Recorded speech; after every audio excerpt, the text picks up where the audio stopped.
Hello दोस्तों, मैं आपका गाइड, आपका दोस्त अनुराग पांडे, और आप देख रहे हैं हमारा यूट्यूब चैनल। भारत भूगोल चल रहा था, उसमें हमने भारत की भूगर्भिक संरचना, भारत की स्थिति विस्तार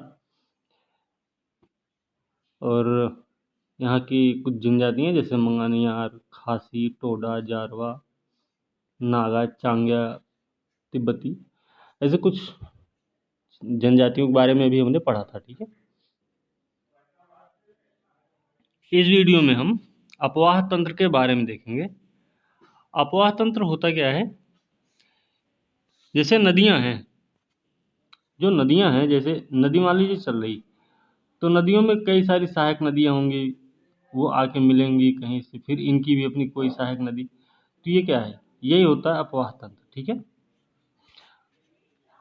एक अगर सिंपल सा सिंपल सी एक परिभाषा दी जाए तो अपवाह तंत्र का मतलब होता है किसी क्षेत्र की जल प्रवाह प्रणाली को बोलते हैं अपवाह तंत्र। क्या? किसी क्षेत्र की जल प्रवाह प्रणाली को बोलते हैं अपवाह तंत्र। जल प्रवाह प्रणाली को बोलते हैं। ठीक है, तो ये चीज़ थोड़ा ध्यान रखना है कि अपवाह तंत्र क्या होता है। ठीक है, अब अपवाह तंत्र हम पढ़ रहे हैं तो अपवाह तंत्र के कारक भी कुछ होंगे। जैसे नदियाँ जो बहती हैं, ऐसा क्या होता है कि वो बहती हैं, उनको कुछ रीजन होते होते होंगे। तो उसमें रीजन क्या है? रीजन एक तो मान के चलिए कि भूतल भूतल का जो ढाल होता है, एक रीजन ये भी है। ठीक है, दूसरा भौतिक संरचना। भौतिक संरचना भी इसके इस अपवाह प्रणाली में एक सहायक कारक होता है। ठीक है, तीसरा होता है जल प्रवाह की मात्रा। ठीक है, जल प्रवाह की मात्रा। ठीक है, फिर एक और है, उसका नाम है जल का वेग। जल का वेग। तो ये चार कारक होते हैं जो कि अपवाह तंत्र को निर्मित करने में सहायक होते हैं या अपवहन में सहायक होते हैं। ठीक है, अब अपवाह तंत्र की बात अगर भारत के ही हम कर रहे हैं अभी, तो भारत में अपवाह तंत्र के दो भाग हैं। दो भाग हैं, कौन कौन से हैं? एक तो है आपका उत्तर भारत का, उत्तर भारत में। ठीक है, और दूसरा है दक्षिण भारत में। ठीक है ना, तो ये दो भाग होते हैं अपवाह तंत्र के भारत में। ठीक है, अब उत्तरी भारत के अपवाह तंत्र की बात अगर करें तो इसमें क्या होता है? उत्तरी भाग के अपवाह तंत्र की अगर हम बात करें तो उत्तरी भारत के अपवाह तंत्र की अगर बात करते हैं तो इसमें हिमालय का महत्व सबसे ज़्यादा है। ठीक है, एक हिमालय का महत्व सबसे ज़्यादा इसमें है। दूसरा है नदियाँ जो हैं अपनी घाटियों को गहरा करती हैं। मतलब कैसे?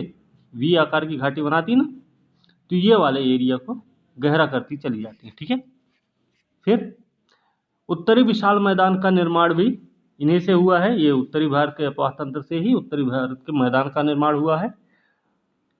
उत्तरी भारत की जो नदियां हैं वो महाखड्ड का निर्माण करती हैं। ठीक है,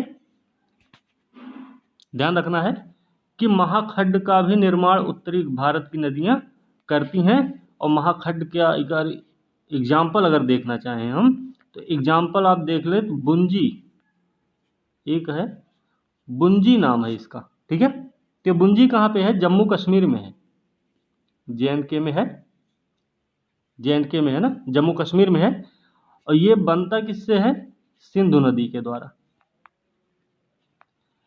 सिंधु नदी के द्वारा बुंजी महाखड्ड का निर्माण हुआ है, जो कि जम्मू कश्मीर में भी है। ठीक है, इसके अलावा सतलज भी महाखड्ड का निर्माण करती है, ब्रह्मपुत्र नदी भी महाखड्ड का निर्माण करती है। ठीक, ये थोड़ा मोटा मोटा समझने की ज़रूरत है, बाकी ध्यान में रहना चाहिए। ठीक है, अच्छा, उत्तरी भारत का अपवाह तंत्र हम पढ़ रहे हैं। जैसे यहाँ देखिए सामने गंगा नदी तंत्र लिखा हुआ है, तो गंगा नदी तंत्र ही नहीं है यहाँ पे। उत्तरी भारत के अपवाह तंत्र में 3 भाग हैं। एक तो है गंगा, दूसरा है सिंधु, फिर ब्रह्मपुत्र।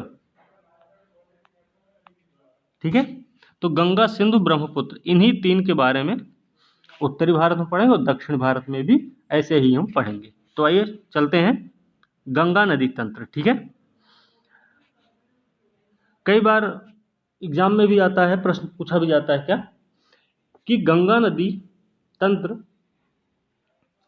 किस प्रकार के अपवाह का उदाहरण है। तो अपवाह का उदाहरण कौन सा है, ये पूर्ववर्ती अपवाह का उदाहरण है। ये प्रश्न पहले भी आ चुका है। ठीक है, तो आता भी रहता है, तो इस चीज ध्यान रखना है कि पूर्ववर्ती अपवाह तंत्र का उदाहरण है। ठीक है, गंगा नदी तंत्र हम पढ़ रहे हैं, तो पूर्व हिमालय की नदियां जो हैं सभी, जो भी हैं सभी हैं, तो वो पूर्ववर्ती अपवाह का उदाहरण है। गार्ज महाखंड का निर्माण होता है, यहाँ पे भी देखिए लिखा गया, सिंधु, गंगा, ब्रह्मपुत्र, सतलज, ये सब करती हैं। और भारत की सबसे लंबी नदी कौन सी है, गंगा, जिसकी लंबाई कितनी है, 2525 किलोमीटर है। ठीक है, अब गंगा के उद्गम की बात करें तो गंगा का उद्गम होता है गोमुख झील से।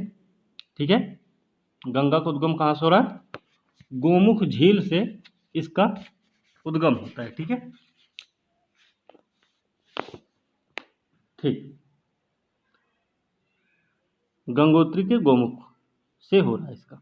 ठीक है, टिहरी में, टिहरी उत्तराखंड में है, यहाँ पे भिलांगना, और देवप्रयाग में अलकनंदा।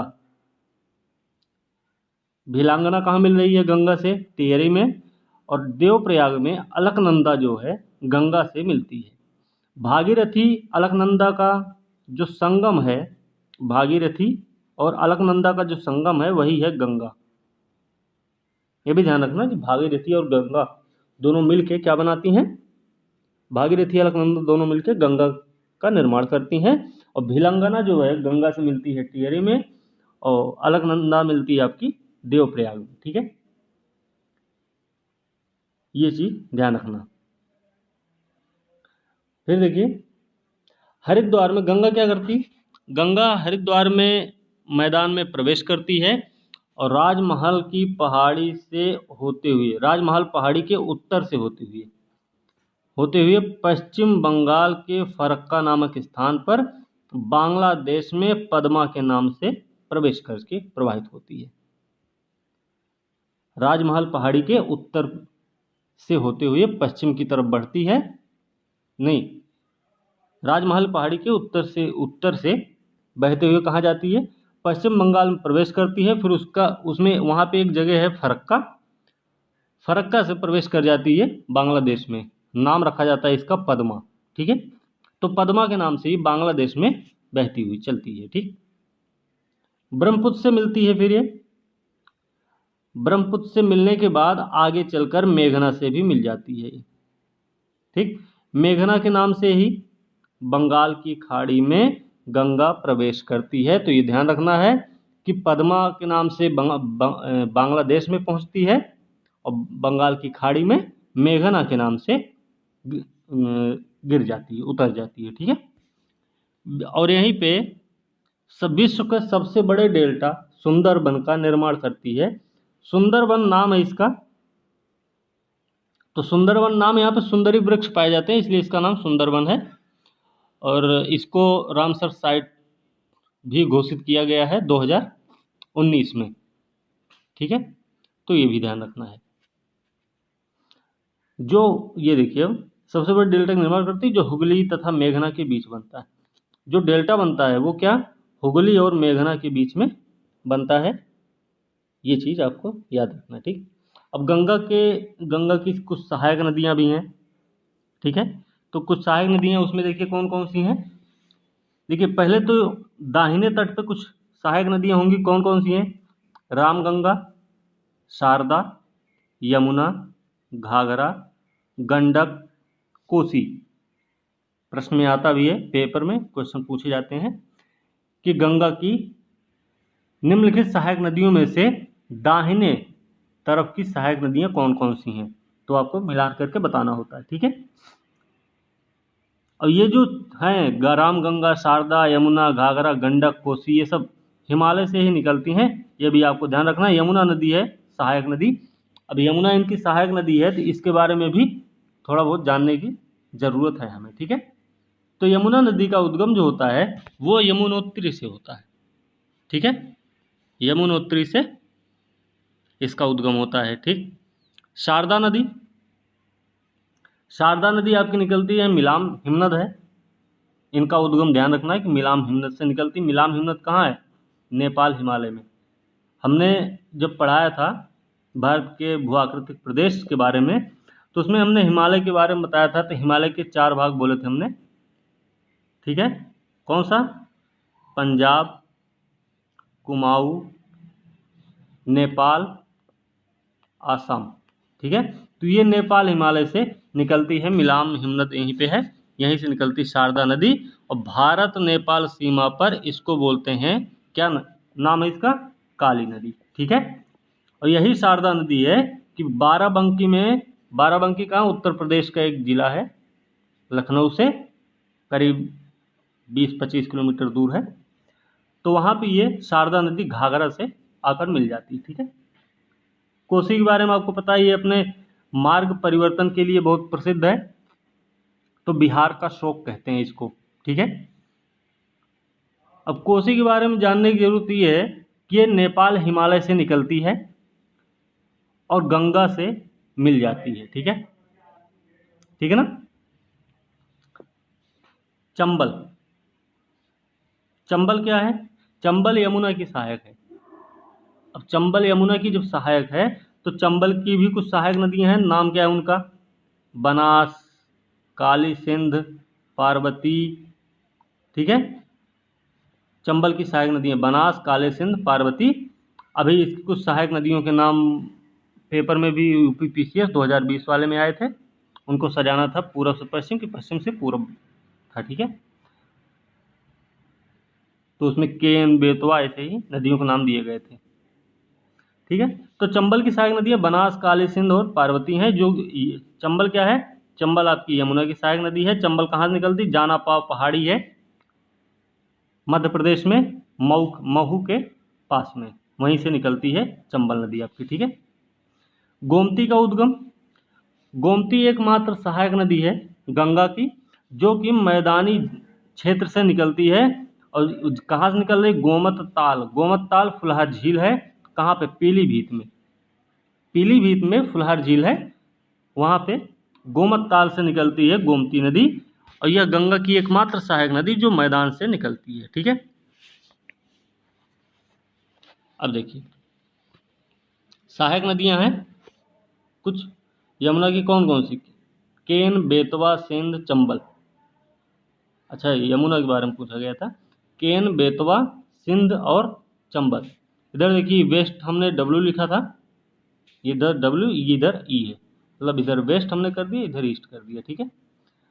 तो west to east Chambal, Sindh, Betwa, Ken आएगा। अगर ईस्ट टू वेस्ट करेंगे तो केन, बेतवा, सिंध और चंबल आएगी, ठीक है। ये चीज़ आपको ध्यान रखना। ये 4 प्रयाग हैं, रुद्रप्रयाग, नंदप्रयाग, कर्णप्रयाग और देवप्रयाग। तो इन पे भी प्रश्न आते हैं, कई बार पूछे जाते हैं। तो इनके बारे में थोड़ा सा कि रुद्रप्रयाग में अलकनंदा मंदाकिनी के संगम पर है आपका रुद्रप्रयाग, ठीक है। अलकनंदा मंदाकिनी पे क्या है? रुद्रप्रयाग है। और नंदप्रयाग पे, नंदप्रयाग जो है वो विष्णु गंगा और मंदाकिनी पर है, ठीक है। कर्णप्रयाग की बात आती है तो अलकनंदा पिंडर के संगम पर स्थित है। देवप्रयाग आपका अलकनंदा भागीरथी के संगम पर स्थित है, ठीक है। ये चीज़ें भी आपको ध्यान में रखनी है, ठीक। यमुना के बारे में ज़्यादा कुछ नहीं बताए हैं। यमुना के बारे में थोड़ा सा जानना जरूरी है कि कहाँ से निकलती है, कैसे कैसे बहती है, ठीक है। तो यमुना का हमने बताया था बंदर पूंछ चोटी है, यमुना बंदर पूंछ चोटी, ठीक है। यमुनोत्री से निकल रही है। इसकी सहायक नदियां हमने बता दी थी आपको, चंबल, केन, बेतवा, सिंध, ये सब हमने बताया था, ठीक है। अच्छा, इसमें एक केन नदी है जो केन नदी है वो कहाँ से निकल रही है, इसको ध्यान रखना, ये कैमूर पहाड़ी से निकलती है, कैमूर रेंज से निकल रही है। और कैमूर रेंज में भी कहाँ से निकल रही है, कैमूर रेंज से ही निकलती है केन नदी। ठीक है, तो ध्यान रखना, का से केन, का से कैमूर। ठीक है, ये जो है चिल्ला, फतेहपुर जिला है, फतेहपुर है ना उत्तर प्रदेश में। यहाँ पे एक जगह है, चिल्ला नाम है इसका, ऐसे चिल्ला नाम है, चिल्ला नाम है। ठीक है, चिल्ला फतेहपुर में है। यहाँ पे आके कौन सी केन नदी आपकी, ये जो ये नदी है यमुना से मिल जाती है। ठीक है, ऐसे ही बेतवा भी है। बेतवा को बुंदेलखंड की गंगा बोलते हैं, ध्यान रखना है, बुंदेलखंड की गंगा बोलते हैं। बेतवा को कुमरा गांव से निकलती है, कुमरा गांव, कुमरा गांव आपका पड़ता है रायसेन जिला, मध्य प्रदेश। ठीक है, विंध्य पर्वत है, यहाँ से इसका उद्गम होता है, किसका, बेतवा का। बेतवा को बुंदेलखंड की गंगा बोलते हैं, रायसेन में कुमरा गांव से निकलती है। ठीक है, चलिए अब देखते हैं ब्रह्मपुत्र नदी। ब्रह्मपुत्र नदी तंत्र की बात करें तो ब्रह्मपुत्र को तिब्बत में यारलुंग जांगबो बोलते हैं। ब्रह्मपुत्र को तिब्बत में क्या बोलते हैं, यारलुंग जांगबो बोलते हैं। ठीक है, यारलुंग जांगबो बोलते हैं। यह निकलती है आंगसी ग्लेशियर से निकलती है। कौन सी नदी, ब्रह्मपुत्र नदी कहाँ से निकल रही है, आंगसी ग्लेशियर से। ठीक है, आंगसी ग्लेशियर ऑप्शन में ना हो तो चेमायुंग डुंग भी हो सकता है, चेमायुंग डुंग भी हो सकता है, तो ये भी ध्यान रखना, चेमायुंग डुंग हो या फिर आंगसी ग्लेशियर हो। एरिया बताएं तो तिब्बत में है, तिब्बत में पश्चिमी तिब्बत, पश्चिमी तिब्बत में चेमायुंगडुंग ग्लेशियर या फिर आंगसी ग्लेशियर से निकलती है। ये भी कहाँ पे है, मानसरोवर झील के पास में। ठीक है, तो भाई तिब्बत में इसको बोलते हैं यारलुंग जांगबो, या फिर सांगपो सांपू भी बोलते हैं इसको, सांगपो सांपू भी बोलते हैं, यारलुंग जांगबो भी बोलते हैं। नाम याद रखना है कि ये दोनों नाम इसी के हैं, ब्रह्मपुत्र के, वो भी तिब्बत में। ठीक है, नामचा बरवा के पास आती है तो यू आकार में घूम जाती, मतलब जैसे ये आ रही नदी आपकी ब्रह्मपुत्र आ रही, ये हमारा क्या है, अरुणाचल प्रदेश है ना, ये हम गलत बना दिए, ये आपका अरुणाचल प्रदेश है ना। ये ऐसे आ रही, यहाँ है नामचा बरवा, और यहाँ से सीधा घूम जाती है, फिर यू आकार बन गया ना ये। ठीक है, तो यहाँ से क्या करती, नामचा बरवा से यू आकार मुड़ती हुई अरुणाचल प्रदेश में दिहांग नाम है, और एक नाम इसका और है दिसांग, दिहांग या फिर दिसांग, दिसांग बोलते हैं। ठीक है ना, दिसांग के नाम से प्रवेश करती है, और ये आसाम में इसका नाम हो जाता है ब्रह्मपुत्र।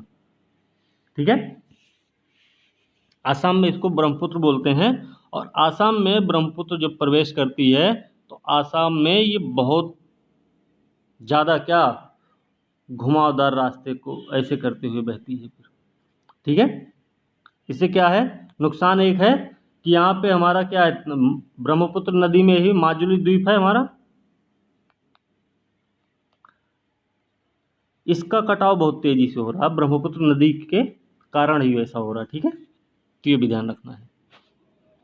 ठीक, अब ब्रह्मपुत्र सतलज सिंध का उद्गम तिब्बत के मानसरोवर झील से होता है, कई बार ये भी प्रश्न आता है, तो ये भी ध्यान रखना है। ठीक है,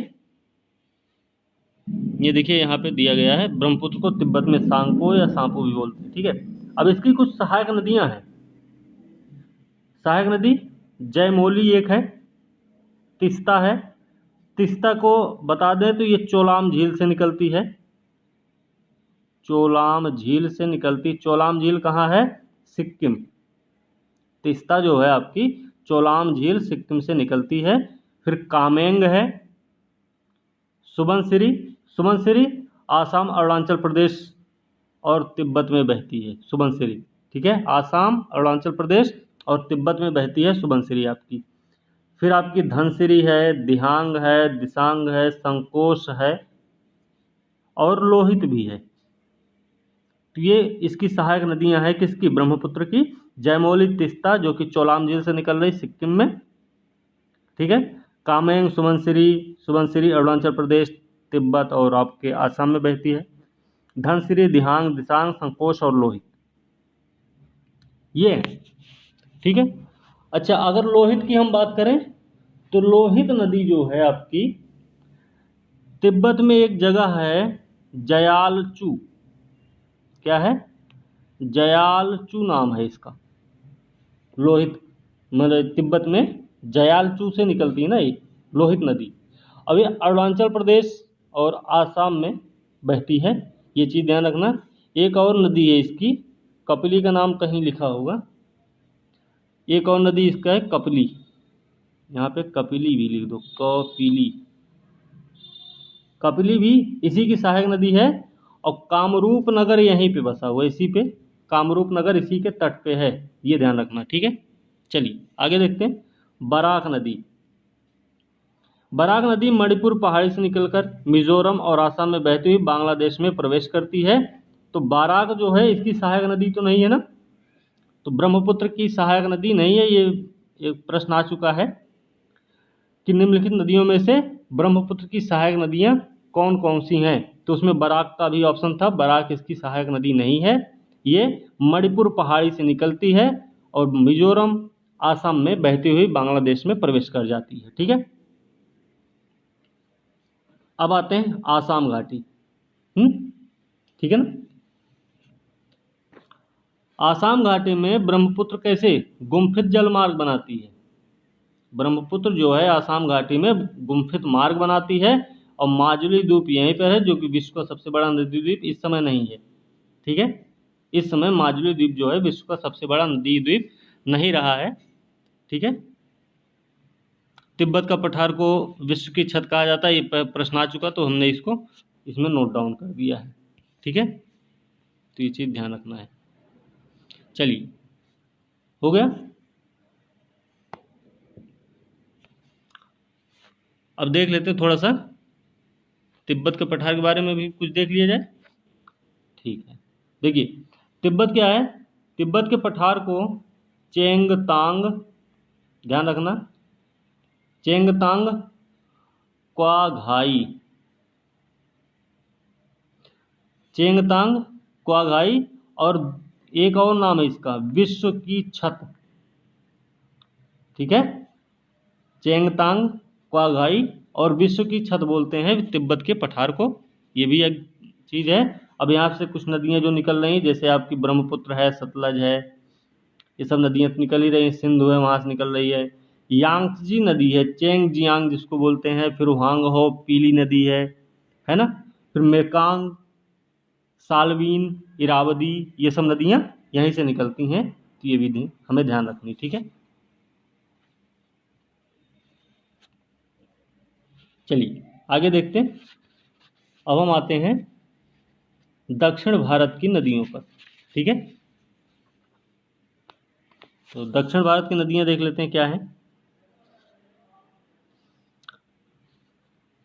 दक्षिण भारत की नदियां, दक्षिण भारत में मुख्य जल विभाजक का काम कौन कर रहा है? पश्चिमी घाट, ये हमने पहले भी बता रखा आपको। ठीक है, दक्षिण भारत की नदियों में नर्मदा नदी सबसे लंबी है, मैकाल पर्वत से निकलती है अमरकंटक जगह से और अरब सागर में प्रवेश करती है। मैकाल पर्वत से निकलती है अमरकंटक, मैकाल पर्वत में अमरकंटक जगह है, वहां से निकल रही है, अरब सागर में गिर जाती जाके। ठीक है, उत्तर में इसकी विंध्याचल है और दक्षिण में सतपुड़ा है, ये भी प्रश्न आ चुका है। ठीक है, उत्तर में यहाँ विंध्याचल होगा, फिर ये नर्मदा होगी, फिर यहाँ सतपुड़ा है, यहाँ पे तापी, तापी ही है ना कि ताप्ती। ठीक है ना, तो इस तरीके से ये क्रम है, ये ध्यान रखना, ये कई बार प्रश्न आता है। नर्मदा नदी जबलपुर के पास में धुआंधार प्रपात का निर्माण भी करती है, ये भी चीज़ आपको याद रहनी चाहिए। ठीक है, हो गया। चलिए, गोदावरी नदी। अब गोदावरी नदी देख लेते हैं क्या है। गोदावरी नदी को प्रायद्वीपीय भारत की सबसे लंबी नदी बोलते हैं, सबसे लंबी नदी है भी। नासिक के त्र्यंबकेश्वर से निकलती है, बंगाल की खाड़ी में गिरती है। ठीक है, त्र्यंबकेश्वर से निकल के बंगाल की खाड़ी में गिरती है। इसकी सहायक नदियां हैं पूर्णा, वर्धा, प्राणहिता, मंजीरा, वेनगंगा। ये सब नदियां हैं इसकी सहायक नदियां। ठीक है, इसको दक्षिण गंगा और वृद्ध गंगा भी बोलते हैं। किसको? गोदावरी नदी को। गोदावरी नदी को दक्षिण गंगा और वृद्ध गंगा भी बोलते हैं, या पूर्णा, वर्धा, प्राणहिता, मंजीरा, वेनगंगा इसकी सहायक नदियां हैं। एक और है पेनगंगा भी इसकी सहायक नदी है। ठीक है, तो ये चीजें हमें ध्यान रखनी है। अपवाह क्षेत्र की अगर हम बात करें गोदावरी के, अपवाह क्षेत्र मतलब क्या? ये सारी नदियां भी इसमें आ जाएंगी। तो ये सारी नदियां अगर इनमें देखी जाए, सबको मिला लिया जाए, तो ये महाराष्ट्र में भी बहती है। महाराष्ट्र है, तेलंगाना है, ठीक है, तेलंगाना है, आंध्र प्रदेश भी है, मध्य प्रदेश भी है, उड़ीसा भी है, ठीक है, छत्तीसगढ़ भी है, आपका कर्नाटक और पुडुचेरी भी है इसमें। तो इन पूरे क्षेत्र में गोदावरी अपवाह तंत्र फैला हुआ है। ठीक है, गोदावरी का अपवाह क्षेत्र इन पूरे राज्यों में है, महाराष्ट्र, तेलंगाना, आंध्रा, कर्नाटक, उड़ीसा, मध्य प्रदेश, छत्तीसगढ़ और पुडुचेरी में। ठीक है, चलिए आगे है कृष्णा नदी। कृष्णा नदी कहाँ से निकलती है? महाबलेश्वर से। ठीक, कृष्णा नदी महाबलेश्वर से निकल रही है और कहाँ पे गिरती है? जाके बंगाल की खाड़ी में गिर रही है। ठीक है, ठीक है ना। महाबलेश्वर कहाँ है? पश्चिमी घाट में है महाबलेश्वर, आपको पता होगा, और महाराष्ट्र में पड़ता है महाबलेश्वर। ठीक है, बंगाल खाड़ी में गिर रही है। इसकी कुछ सहायक नदियां हैं। कौन कौन सी हैं सहायक नदियां? तुंगभद्रा, कोयना, घाट प्रभा, मूसी। मूसी नदी के किनारे हैदराबाद बसा हुआ है, ध्यान रखना, और भीमा। ये 5 सहायक नदियां हैं और ये बहती है महाराष्ट्र, कर्नाटक, तेलंगाना और आंध्र प्रदेश में। ठीक है, महाराष्ट्र, कर्नाटक, तेलंगाना और आंध्र प्रदेश में ये बहती है। और कृष्णा जल विवाद भी है, जो कि आंध्र प्रदेश, कर्नाटक और महाराष्ट्र के बीच में है। ठीक है, तो ये चीज आपको ध्यान रखना है। ठीक, चलिए एक और नदी है, क्या नाम इसका? महानदी। महानदी कहाँ से निकल रही है? छत्तीसगढ़ में सिहावा पहाड़ी से निकलती है। कहाँ गिरती है? बंगाल की खाड़ी में। कहाँ? पारादीप के पास। सिहावा पहाड़ी छत्तीसगढ़ में निकल रही है महानदी, और बंगाल की खाड़ी में पारादीप के पास प्रवेश कर जाती है। ठीक, अब आते हैं हम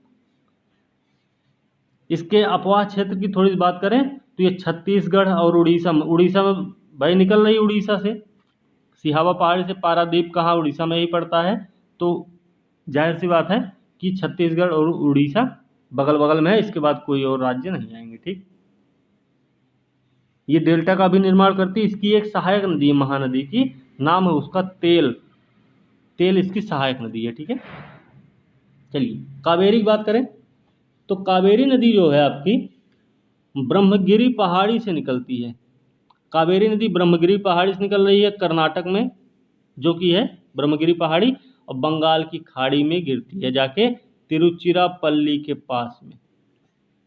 ब्रह्मगिरी पहाड़ी कर्नाटक से निकल के तिरुचिरापल्ली के पास बंगाल की खाड़ी में प्रवेश करती है। और ये बहती कहाँ कहाँ है? आपको पता होना चाहिए कि ये केरल, कर्नाटक, तमिलनाडु और पुडुचेरी में बहती है। कौन सी? कावेरी नदी केरल, कर्नाटक, तमिलनाडु और पुडुचेरी में बहती है। ठीक है, ठीक है ना। ब्रह्मगिरी पहाड़ी से निकल के बंगाल खाड़ी में गिर रही है, दक्षिण की गंगा बोलते हैं इसको। अच्छा, ये देखिए, ये श्रीरंगपट्टनम, शिव समुद्रम और श्रीरंगम द्वीपों का निर्माण भी करती है कावेरी नदी, है ना। श्रीरंगपट्टनम, शिव समुद्रम और श्रीरंगम द्वीपों का निर्माण करती है कौन सी नदी? कावेरी नदी। हमने एक चीज बताई थी इसमें, क्या बताया था हमने कि कावेरी नदी और श्रीरंगम द्वीप बीच में पड़ेगा। कावेरी नदी पड़ जाएगी श्रीरंगम के दक्षिण में, और उत्तर में पड़ेगा आपका कोलिदम नदी। उत्तर में कोलिदम नदी, दक्षिण में कावेरी नदी, ठीक है, और बीच में आपका पड़ रहा है, कौन सा पड़ता है ये? श्रीरंगम द्वीप। तो ये दोनों नदियां जो कोलिदम और कावेरी नदी है, ये दोनों मिलके इन दोनों पे एक बांध बनाया गया है, एक बांध का निर्माण किया गया है, और वो आज का नहीं है, प्राचीन काल का है, ठीक है, बहुत पुराना बांध है। नाम है उसका कल्लनई बांध, ठीक है। तो कल्लनई बांध का निर्माण हुआ है, कल्लनई बांध नाम है इसका, कोलिदम नदी और कावेरी नदी के मिलने पे, जहां दोनों मिलती हैं, बीच में आपके श्रीरंगम द्वीप है, इन दोनों की जहां मिल रही हैं वहीं पे कल्लनई बांध का निर्माण किया गया है। और यह इसका निर्माण किया था चोल शासक थे कोई, ठीक है, ये चीज आपको ध्यान रखना। तो कल्लनई बांध कहाँ है, तो आपको पता होना चाहिए कि कावेरी और कोलिदम नदी के संगम पर स्थित है, और चोल साम्राज्य जब हुआ करता था तो उसके द्वारा निर्मित किया गया है ये, ठीक है, ये चीज आपको ध्यान रखनी है। आगे देखते हैं, शिव समुद्रम है, शिव समुद्रम कावेरी नदी पर ही है। तो शिव समुद्रम भारत में अगर देखा जाए तो आयतन की दृष्टि से सबसे बड़ा जलप्रपात माना जाता है, ठीक है। शिव समुद्रम भारत में आयतन की दृष्टि से सबसे बड़ा जलप्रपात माना जाता है। अब इसकी कुछ सहायक नदियां हैं, नाम इनका भी देख लेते हैं थोड़ा सा। इनके नाम हैं अमरावती, भवानी, हेमवती और काबिनी। अमरावती, भवानी, हेमवती और काबिनी इसकी सहायक नदियां हैं। और विश्व की सबसे बड़ी एस्चुअरी लॉरेंस नदी बनाती है, ये तो हमने अलग से लिख दिया था। ये एक क्वेश्चन आ चुका है, प्रश्न आ चुका है पहले परीक्षा में, तो इसको ध्यान रखना। सबसे बड़ा एस्चुअरी कौन बना रही है? लॉरेंस नदी, ठीक है। नर्मदा नदी कहाँ से बहती है? विभ्रंश घाटी से होकर बहती है, ठीक।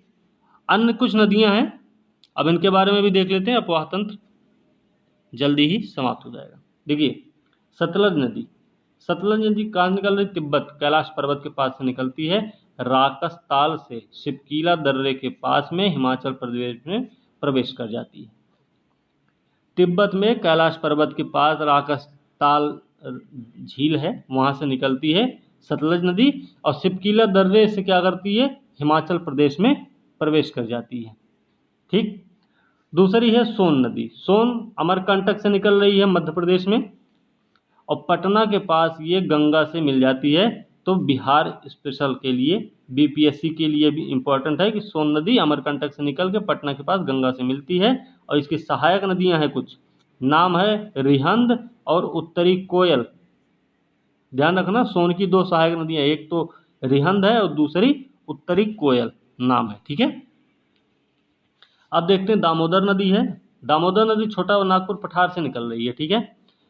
छोटा नागपुर पठार से निकलती है, भ्रंश घाटी से होकर बहती है दामोदर नदी। नाम देखिए इसके, कुछ सहायक नदियां हैं, बराकर, जमुनिया, बराकी, ठीक है। बराकर, जमुनिया और बराकी इसकी सहायक नदियां, किसकी? दामोदर की। रूपनारायण नदी का जल संग्रह करके ये हुगली में मिल जाती है जाके। रूपनारायण कोई नदी है, उसके जल को अपने साथ ले लेती है, मतलब इकट्ठा करती है, फिर उसके बाद यह दामोदर नदी हुगली नदी में जाके मिल जाती है, ठीक है। और दामोदर नदी जैविक मरुस्थल का उदाहरण है। ये प्रश्न अभी पिछले साल पीसीएस में भी आया था, है ना, और वो इस बार नहीं आया, लेकिन लगभग हर साल ये प्रश्न आता ही रहता है, ठीक है। तो ये वाला प्रश्न जरूर ध्यान रखना कि दामोदर नदी को जैविक मरुस्थल का उदाहरण कहा जाता है। फिर झेलम नदी है। झेलम नदी पीर पंजाल पर्वत पे वेरीनाग झील से निकलती है। पीर पंजाल पर्वत पे वेरीनाग झील से झेलम नदी निकल रही है और वुलर झील में मिल जाती। वुलर झील कहाँ है? जम्मू कश्मीर में, श्रीनगर, जो कि श्रीनगर है इसी के किनारे बसा हुआ है, किसके? झेलम नदी के। ठीक है, ध्यान रखना। झेलम और रावी जो है, झेलम है और रावी नदी है, ये पाकिस्तान में एक जगह है, नाम है इसका झंग। झंग, अरे यार, नाम क्या है इसका? झंग।